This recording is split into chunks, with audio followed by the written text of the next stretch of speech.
All right, we're live. Welcome to Dive into World Building, and I'm coming off of WorldCon, which was really awesome, and I am a little tired, but that's okay because the show must go on. But I'm in the same boat. So today we're talking about concepts of time, and I know that there were a couple people. I think maybe the person who suggested this is not here, but that's okay. We will attempt to represent. So yeah, there's the Douglas Adams approach of starting with digital watches. The other thing about the other Douglas Adams quote is, of course, Ford Prefect saying, "Time is an illusion, lunchtime doubly so." Right. Time is an illusion. Exactly. And then Steve Miller, time keeps on slipping, slipping, slipping into the future. Yeah. Which is completely true, I have observed.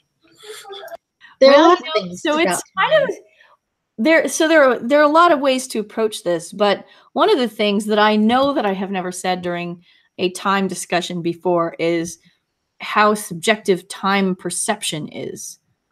Yes. And I think that's worth coming in with because our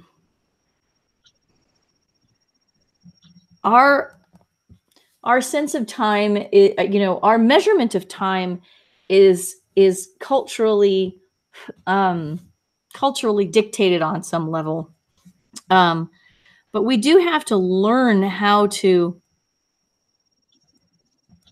articulate with the way that time is used in our culture. I mean, I remember for ages, I couldn't use a calendar.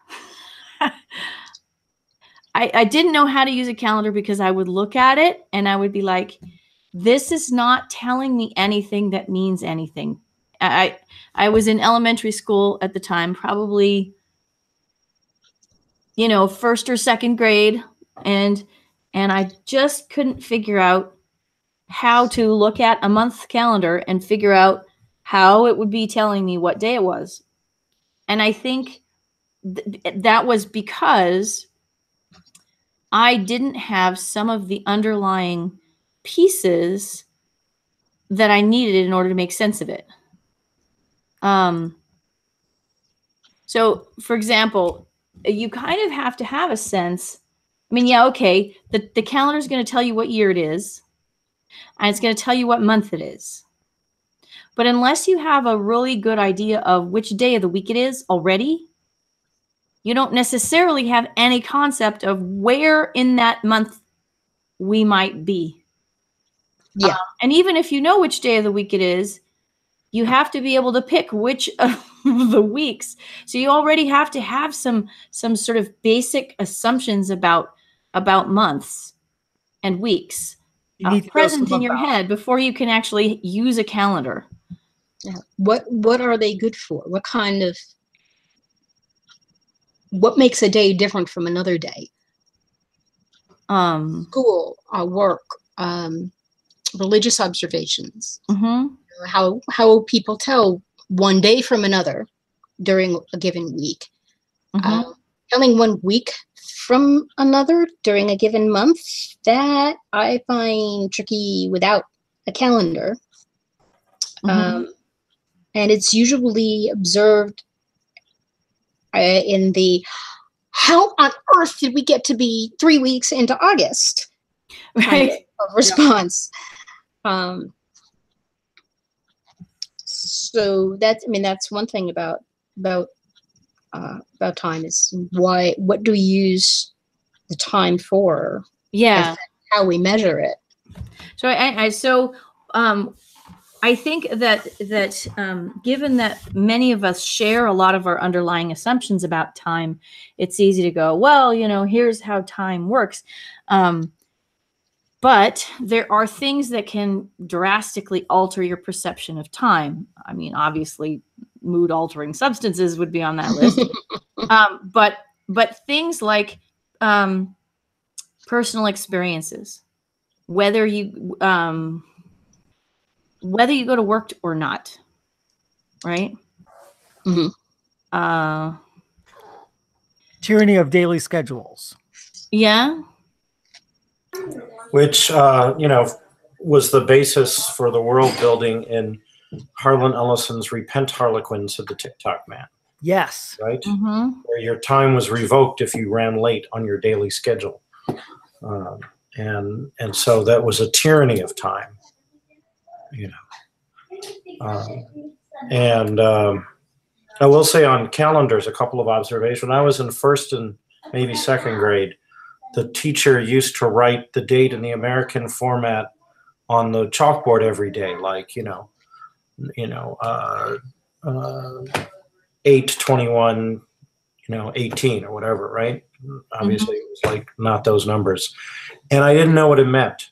I just noticed which numbers changed more frequently than others. Yes. Right? Like the middle one changed really fast, and the first one changed a little bit. And then the last one changed one day.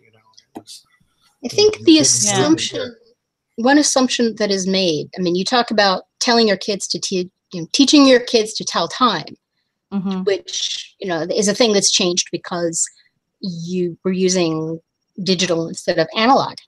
And so knowing how to tell what the number is one thing, but people don't talk about, how to teach your kid to read a calendar. And we don't talk about what the numbers mean. What does it mean that it's 4 o'clock? You expect your kid to know that it's 4 o'clock and mom's in a hurry, but why? Right. Why would this kid know that? It is the hour of scampering. That's a quote from Ambassador Kosh of Babylon 5. Yeah, but how do you know it's the hour of scampering until you've had your folks tell you this multiple times and you've gained the experience? I think this is true of a lot of things that we teach kids, is we sort of assume experience they don't and can't have. That's true. In fact, now that I think about it, dealing with adults when you're a small child is a lot like dealing with Vorlons. Which reminds me, I need to get our DVDs back from the kids so I can watch again. It's now streaming. Hi, Tanya. Oh, hi. Welcome. So the other thing about time and calendars is there are multiple calendars, right? There's the Gregorian calendar that most of us are on. There's also a Muslim calendar, a Jewish calendar. Those are both lunar, and then there are other kinds of Chinese calendar, all these calendars. And if you're of, say you're Jewish American, you follow the Gregorian calendar and the Hebrew calendar, and you have to keep track of both of them for different reasons and different things. And even when the day starts is different. The Hebrew calendar days start at sunset. And those are all current use calendars. Though I shouldn't say that because I don't know if there are people who are still using the Aztec and Mayan calendars. Yeah, there are people who are using the Mayan calendar. Yeah, so absolutely, the Mayan shamans have to. Yeah, and it's very different measurement. Things that are important on that calendar are different from the things that are important to us. Yes, in this culture, on a daily basis. Yeah, if you're Jewish, Shabbat is qualitatively different from the other 6 days for various mystical reasons. Humans get an extra soul for the duration, for example. So that's cool. And then there's things like the French Revolution calendar. Yep. The French Revolution. Yeah. Fortunately, that went down quickly. I'm very happy about that. They did try to revive it in the revolutions of 1848 for about 2 seconds, and then it got unrevived pretty fast. Yeah, nobody likes that calendar. Yeah, but I mean, I'm not familiar with that calendar. It's worth looking into. So before we move completely on from the question of subjective time, I'm going to talk briefly about a couple of things that change your experience of subjective time. One is babies. One of the things that I found when I had very small babies was that hours would go by incredibly slowly, but weeks would fly. So I would have these moments when I didn't know how I would get through the next 20 minutes. Right? Yeah. But then I would turn around and suddenly it was much later. And it was so confusing. Yes. But also, you can mark time in terms of what year did this happen, approximately. Yep. Yes. What grade was my kid in? Yes, that's a really good observation, because the other thing that having babies did for me personally was it restarted time. There came a point in my personal history when I stopped being able to tell what year something had happened. It became very difficult for me to tell whether something had happened 2 years ago or 4 years ago, for example, because I didn't have the time references that I was used to. And I think that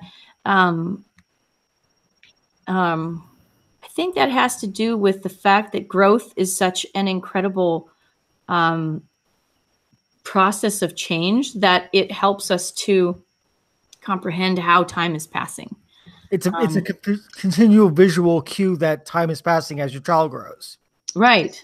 This is something I think where we're going to have to discuss climate change. Yeah. Other subjective things.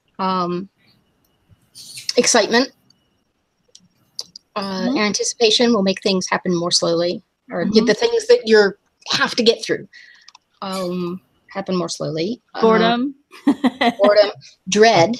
Adrenaline will make a moment to moment seem more slowly, because you're that kind of out of body experience, or that thing that they try to portray in movies when things are happening really, really fast, but they slow-mo it. Usually with the no. Dread can make things come up sooner. I always thought it was weird on the $6 Million Man, when he ran fast, it was in slow-mo. Right? And with the Bionic Woman, they made it when she ran fast, they used fast. They sped it up. They do like do do do do do do do do do do do. Yeah. The subjective, so emotion, but the whole thing where we tell kids 1 more minute. Yeah. It's sort of, I wonder how they learn 1 more minute. If I was telling my kid, when they were much younger, yes, I'll be ready in 5 more minutes. And then 20 minutes later, I'm still talking to somebody, whoever I was talking to, that meant I wasn't ready to leave wherever. I'm wondering how guilty I should feel about the deleterious effects that might have had on their sense of time. I shamelessly BS them about how long anything would take, like how long to get ready, how much longer they could be at the playground, whatever. It was completely flexible when they were small. Yeah. Well, there's flexible and there's inconsistent. Which is, a thing. Yes. It was alternative time. So I think one of the things that calendars get based on. so I'm trying to think. We get very used to our own system. But if we were, agrarians at a certain time in history, we might not have clocks at all, and we might be much more attuned to watching the sun. Phases of the moon. Phases of the moon, right? Progression of stars as they rise and set through the sky. Mm-hmm. I mean, sailors. Nautical time. So, a couple of thoughts about time, the illusion that time continues in a calendrical fashion as always. The Earth is slowing down, in terms of its rotation. And because of momentum loss, angular momentum, things like that. The time of the dinosaurs, I think a day was about 21 hours. So, days were much faster in the Cretaceous and wherever. And the other thing is like time on other planets. If you're working on the Curiosity or Spirit and Opportunity rovers, now just Opportunity, then you're on sols, which are Martian days, which are about 24 hours and 40 minutes. And you live on sols. The rest of your family might live on 24-hour Earth days, but your workday at NASA is determined on sols, and you have to rotate your schedule slowly vis-a-vis everyone else in your life who isn't your coworker. Right. So that they can control the rovers with they do the same planning meeting every Martian day to plan where they're going to move the rovers and this and that. And so everything is based on that. Right. And I think we've mentioned this in a previous hangout, but I think it's worth mentioning again since we're talking about it, that in Werner Vinge's books, he uses seconds. Kiloseconds, megaseconds, that sort of thing. Yeah. And it goes all the way down to that little computer program at the base of everything that they have in technology. Yeah. Yeah, the fact that they're running Unix at the bottom. Exactly. Yeah. Ticking off the seconds. That's like the best computer geek Easter egg in the history of science fiction, I think.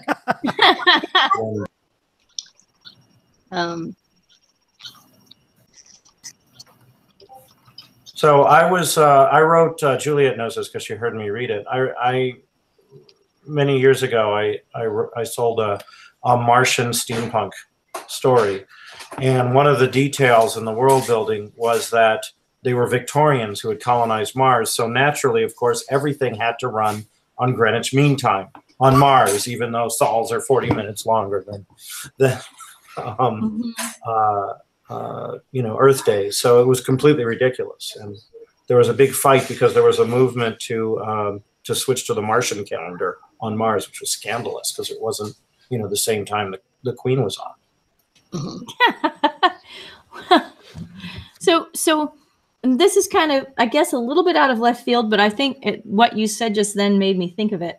I have previously heard proposals to get rid of time zones. Because we have time zones, right? And when we are talking to, we're in California talking to people in New York, you have to add 3 hours and blah, blah, blah, blah, blah.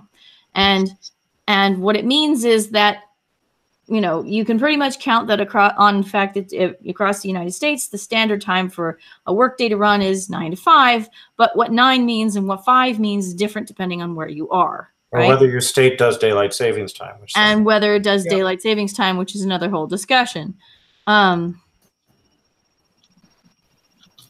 So one way to play around with that would be to say, okay, actually, what we're going to do is we're going to get rid of all time zones. Okay. So then how do you tell whether or not it's reasonable to call someone on the other side of the country? Well, that's great, because if it's 9 o'clock here, it's 9 o'clock there. But the standard work time there is noon till 9. So you have to remember the standard work time there instead of adding the number of hours. Right. So it's a completely different kind of reference point. I hate it.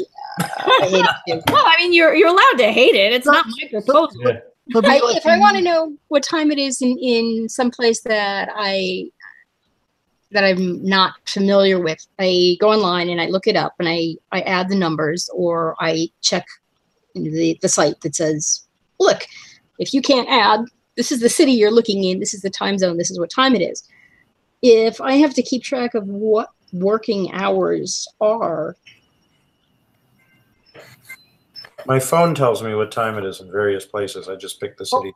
Well, that's the idea behind Zulu military time. I mean, right now it is 11:30 p.m. or it's 23:30 Zulu time. That's 11:30 p.m. in the UK, but it's 6:30 here, 4:30 in California, etc. It's just you have to remember.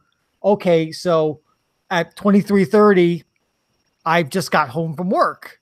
Whereas in California, it's earlier in the day at 23:30. That seems really strange, though. You have to keep doing math like that.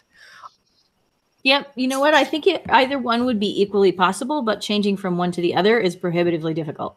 Yeah. I think that part of it is, even beyond the workday, there's still a cultural standard for when people wake up, when people are awake, when people are asleep.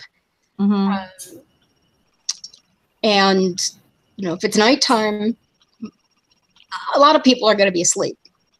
A lot of people won't. So and then tracking whether it's day or night is something we use time for. Or, we could say, okay, it's this time, it's this season, probably it's nighttime, and probably people aren't going to be available to talk.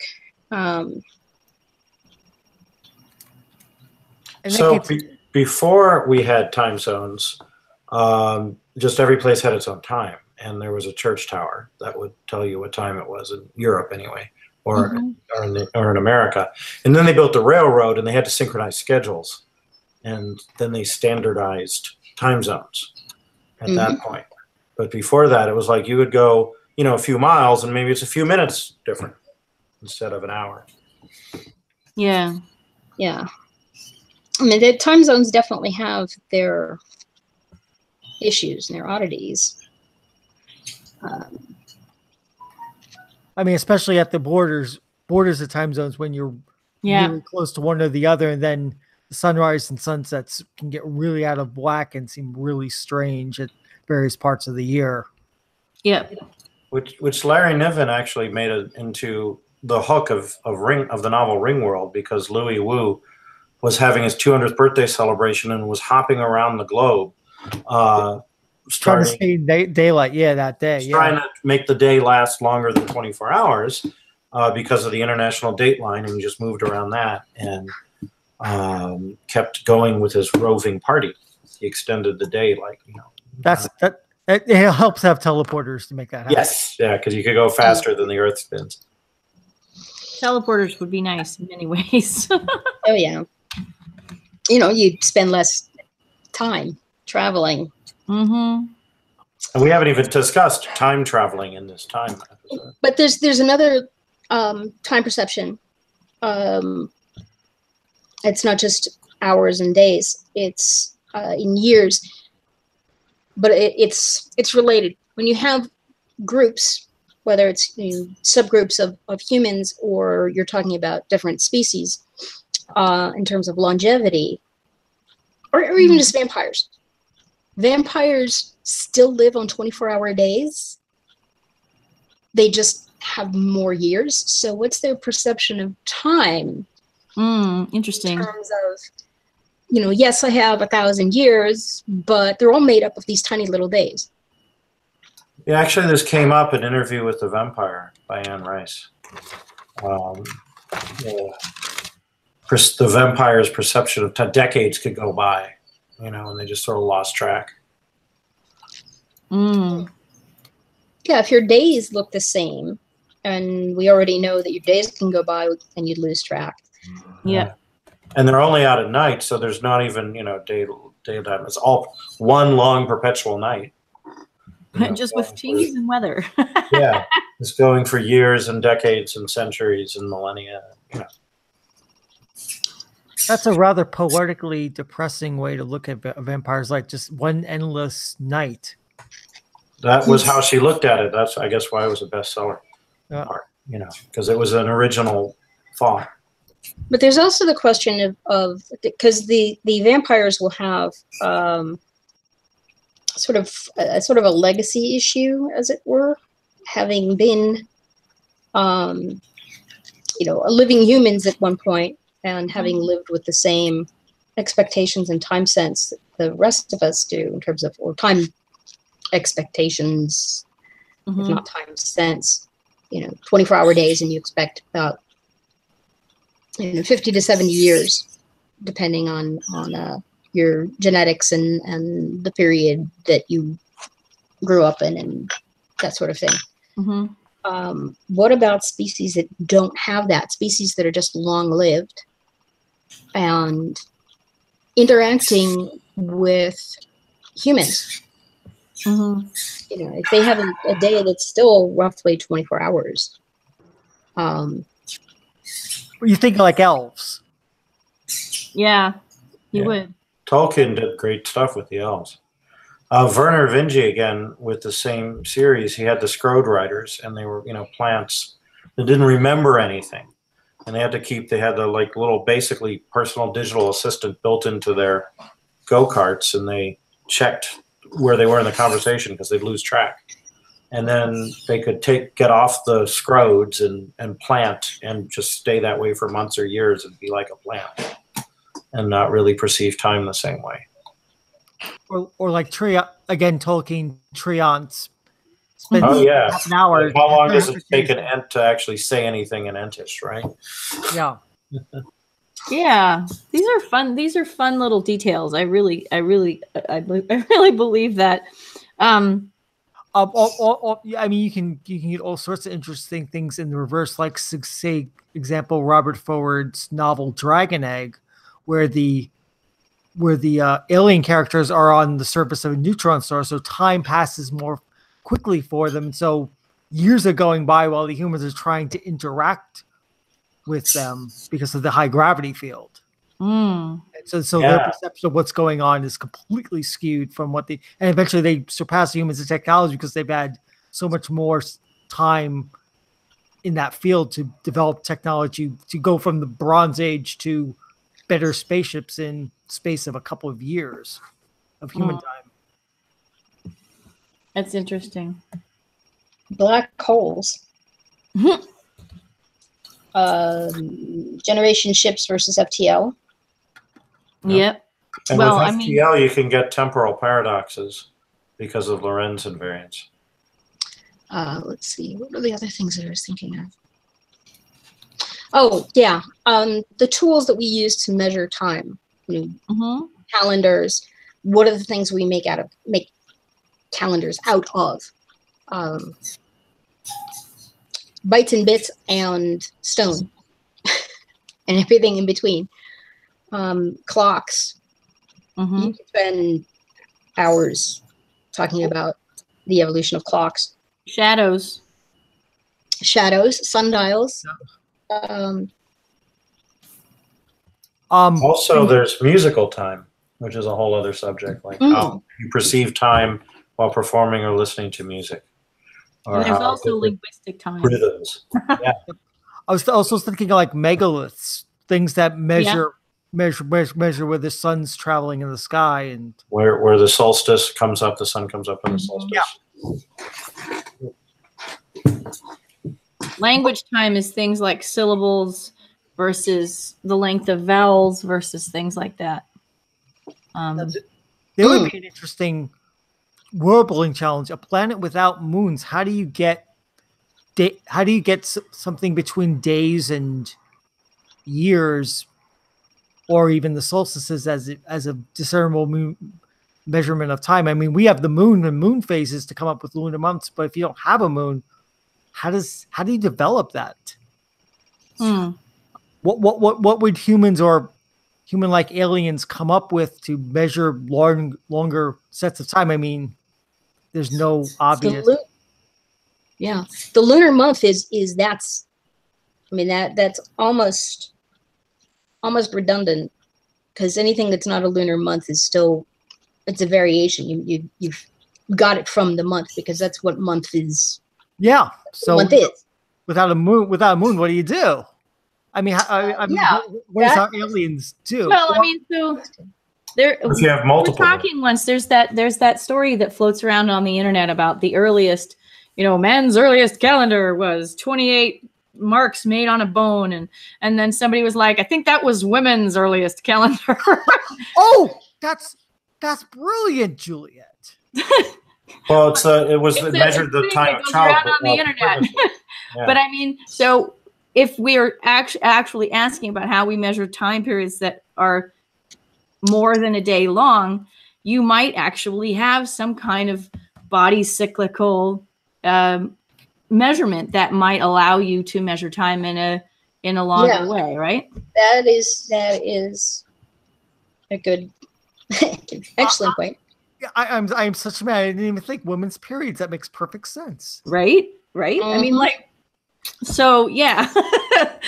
So so that would be my suggestion if you had no moons, that there could potentially be something like periods or some other thing related to the body processes that would allow you to measure time. Yeah.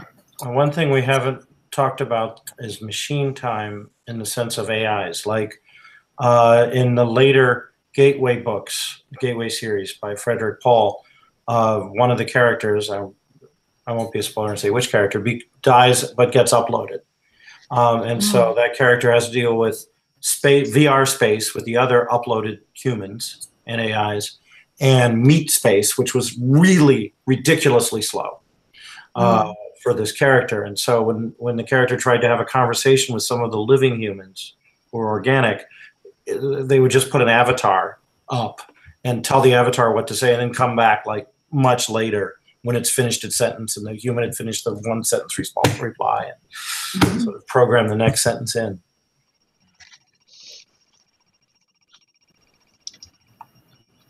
Yep. Yeah.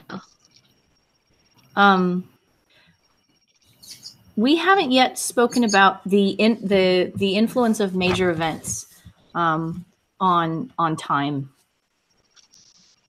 Like certain kinds of events become anchors for calendars.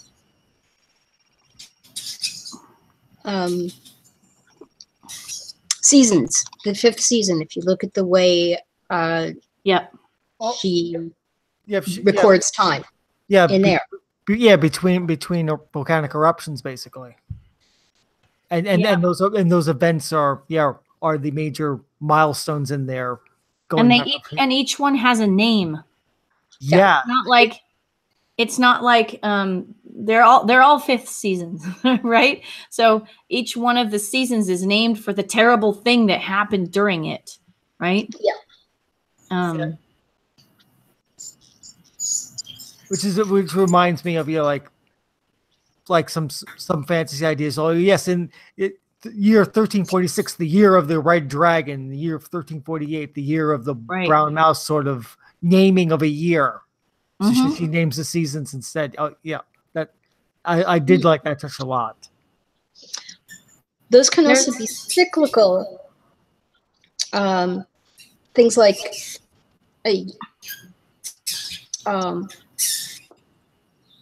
year of the monkey, year of the ox, that cycle. Yeah.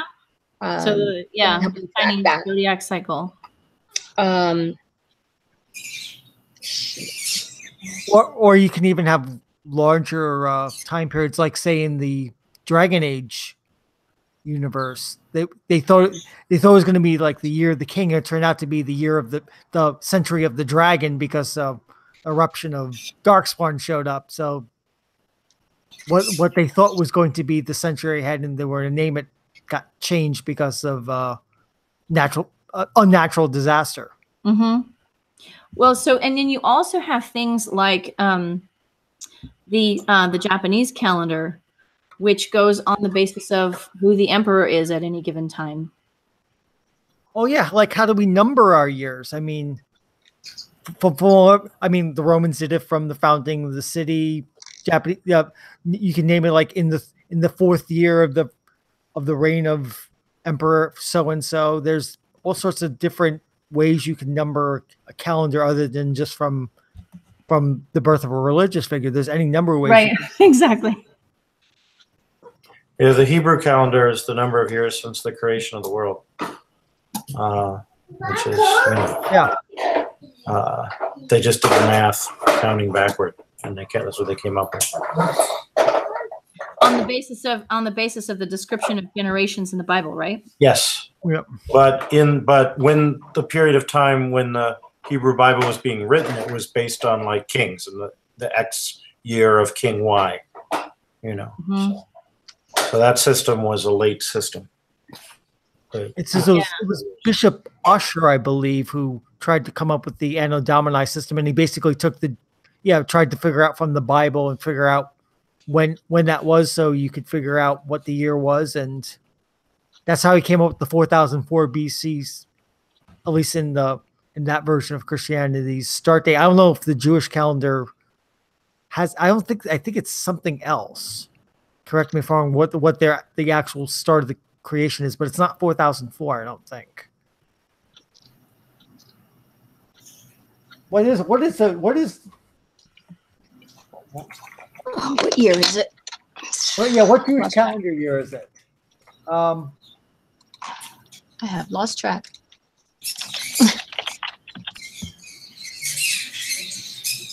It is 5778. Yep. Yeah.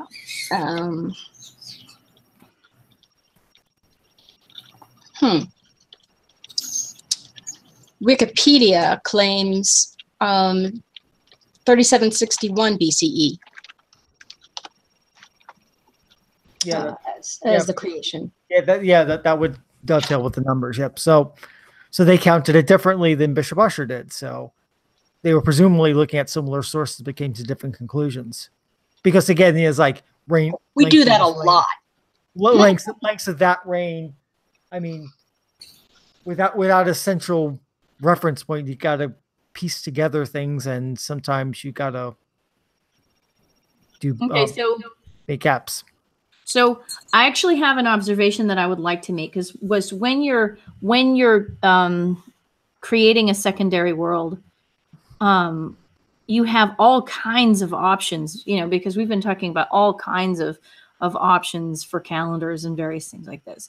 But there are going to be some kinds of circumstances that might lead you to pick one thing over another. And I'll give the example of my Varan world, in which people count on the basis of who is ruling at any given point.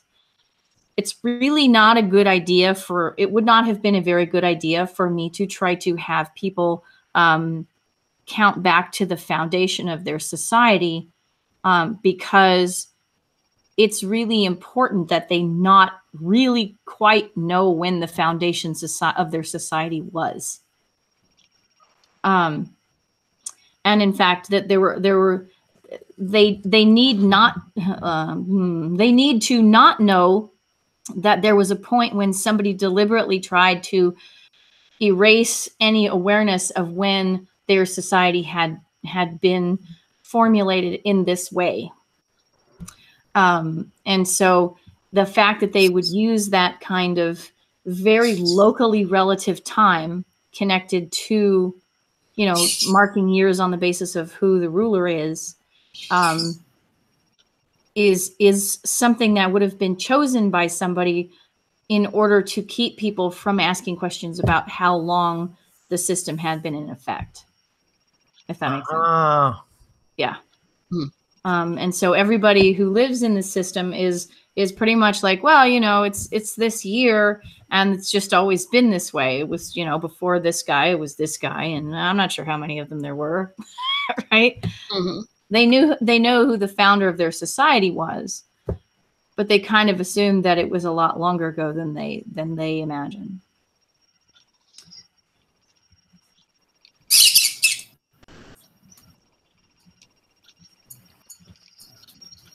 That's an interesting bit of world building. It's like almost just like obscuring history. Yeah. On a deliberate basis. Well, if you can create an eternal present, then you have it made as far as the dictatorial system goes. Well, in fact, I remember, was it Ursula Le Guin who had, I think it's always the year one in, it wasn't it The Left Hand of Darkness? I might be misremembering. Yeah, I might be misremembering that, but I remember that I read a book at one point where every year at the new year was the year one, and then you had to recalibrate everything forward and backward from there.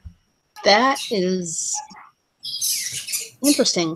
I remember Tolkien in an appendix somewhere described like the calendar used by the Shire and they had a holiday at the end of the year, which didn't like count in the regular weekdays. That seemed like a lot of fun to have that. I remember thinking that was a good idea. We should do that when I was a kid. There were also, I believe that every year in the Aztec calendar had 5 days, which kind of didn't count. Right at the end. And I know a way of explaining why, and you know. Yeah, in the role-playing game Exalted, there's 5 days at the end of the year called Calibration, where the sun doesn't rise and demons walk the earth, and the universe basically resets itself for the next year, and it's a bad time to do anything.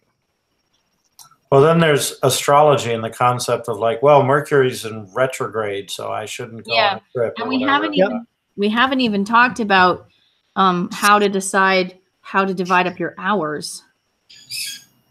And punch cards and how punch cards are used to. Because yes, 60. Yeah, why 60 minutes?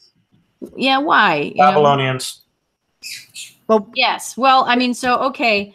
So the Babylonians actually base 12 kind of system actually comes back to your hand structure. I mean, we talk about this being the basis of base 10 math, but the Babylonian one goes back to if you're using your thumb to count, then you count your knuckles 1, 2, 3, 4, 5, 6, 7, 8, 9, 10, 11, 12, and that's how you get to 12. And then you multiply that by the number of fingers you have on your other hand, and you get 60. And that's how you get a base 60 system. That's how you get to base 60. Wow. Yeah, I learned that, and I was like, "What?" Never learned that. I did not know that. That's really cool. That makes a. I always wondered why the heck 60. Where did 60 come from? That makes perfect sense. Yeah, I like that. I mean, we think of base 10 because we have 10 fingers, but that's not the only way to count fingers or parts of your body. Right. That's a thing to keep in mind with figuring out time systems for other species. Yeah. Worlds. And this is probably going to sound crazy, but I wanted to rederive like everything when I was making my Varn world, but I wanted it to seem really familiar. So I knew it couldn't be super far off from what we were doing. So I was like, you know what? I'm going to decide that the length of a second is determined by the fluctuation of the light of a particular celestial body. It just happens to be the same as our second. But then we're gonna actually use binary doubling in order to create minutes that are 64 seconds long, and hours that are 64 minutes long. That sounds even harder than kiloseconds and megaseconds. And all that. But you know, the funny part is that nobody should know about it. Nobody ever has to figure it out because all that you should notice as you're reading the Varn books is that people tend to talk about, they don't talk about 5 minutes or 30 minutes or 20 minutes. They talk about, well, they can talk about 20 minutes, but they talk about 4 minutes and 32 minutes. Multiples of 2, yeah. Right. Yeah. So you might notice that they tend to mention their sort of offhand numbers of minutes in multiples of 4 rather than multiples of 5. But because I don't have to be super exact about my use of time, there should be no particular reason why you should worry about it. So four of your minutes at 64 seconds that gets closer to actually 5 of our own minutes. So it's actually not that far off if you just do a little. Right. So, I mean, I figured that all out and I'm like, this is going to be a mess if I try to deal with it. But they're like 22 hours in a day, which is like, you know, so it's. Is that how often the planet rotates? Yeah. And so basically what you have is you have this day that's roughly the same as ours. And And when people mention, oh, we're going to meet at 9 p.m. or whatever, it's not p.m. It's afternoon. So there's noon, Sure, right? And then there's forenoon, and then there's afternoon.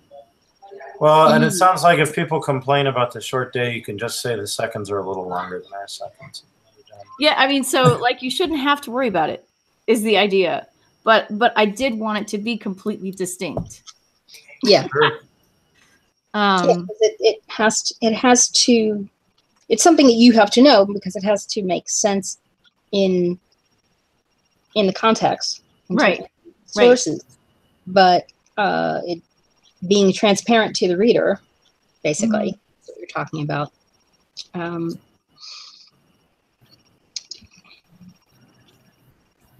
Yeah. So anyway, it was very odd, but the whole thing about forenoon and afternoon is actually something worth mentioning, because when you're creating a new system or when you're working in a world that's not our world, you should think about how people talk about time as well as how they measure it. Yeah. Sure. And there's also, I might add, just even if you have a calendar like ours, the sense of time of certain societies might be different. Like we're used to saying, "Oh, we'll meet you at dinner at 6 o'clock," But there are absolutely American subcultures and other cultures that are like, "Just come over for dinner." Well, when's dinner, right? Everyone knows about when you come over, Yeah. and nobody. You might come over anytime between 6 and 9 or whatever. It just depends. And it might depend on the time of year. And what country cultures? I'll stay for a couple of days, might be a week, right? I mean, there are people who are very imprecise and organic about those kinds of time things. And then there's also, if they're farmers, they might be very precise about other kinds of time things. Being precise, but having your regular dinner time be 7 or 9 and not 6. 6 o'clock is based on the 9 to 5 work day. Yeah. In college, we used to eat dinner at 5, and I thought that was ridiculously early. But I mean, in France, it's really hard to get a reservation for dinner before 7:30 p.m. Because dinner just happens later. And in Greece, it's like 9 o'clock. Yeah. Yeah. And then there's the stereotype of senior citizens eating dinner at 4 o'clock in Florida. As a reverse, because they're usually, thanks to insomnia, they've usually been up longer, and so that's for them. It's later in their personal day, so it makes sense to have dinner. Not to mention they're less time bound by jobs and whatnot. So, yeah, I have a friend whose kids, when they were at home, good grief, their college, how'd that happen? Time sense. The kids would have dinner sometime between 5 and 7, I think, depending, I'm not sure on what. But the adults, my friend and her husband, would have dinner between 9 and 10 because he worked in, there in New Jersey, and he worked in Manhattan. So he's got to deal with the commute. So, but that was their regular dinner time. In my family, we had a tradition of having a snack every evening for the kids, and it would always be at 8 o'clock. So it became a noun. So we'd ask Mom like 7:30, like, "Mom, what's for 8 o'clock?" What about second breakfast? 11sies. Yeah, that's what I about was. Second breakfast, Pip. Yeah. Or 4 o'clock tea time, I think is. Oh yeah, tea time. Well, so yes, and then in fact there are tons and tons of ways to just in the same way that we can measure using our body length, for example, or other kinds of relative measurements rather than absolute. Everybody in the society agrees upon the measurements. there are also ways of doing that with time. So here we are at 5 p.m. Time. Time has flown. Slave of time.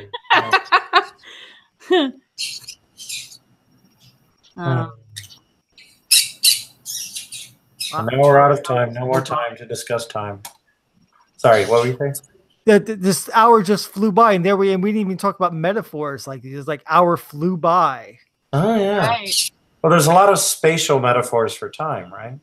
Yes. And then we found out it's a dimension, just like spatial dimension. So mathematically that works too.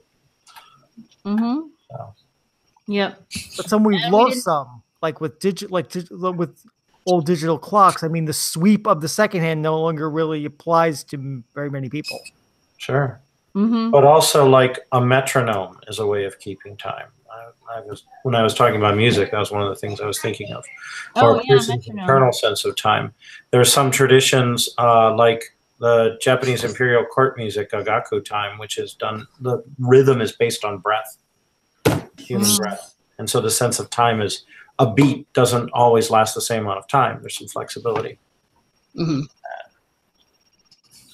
And so the most accomplished and senior member of the gagaku ensemble is the taiko player who keeps the time for the whole ensemble, because that person has the strongest developed sense of that breath time. Yeah. Or like oarsmen on ships who use the drum and the beat of the drum to time how everyone moves the oars. So yeah, of course. Yeah, like I think we have more to talk about here. But no more time. But no more time this week.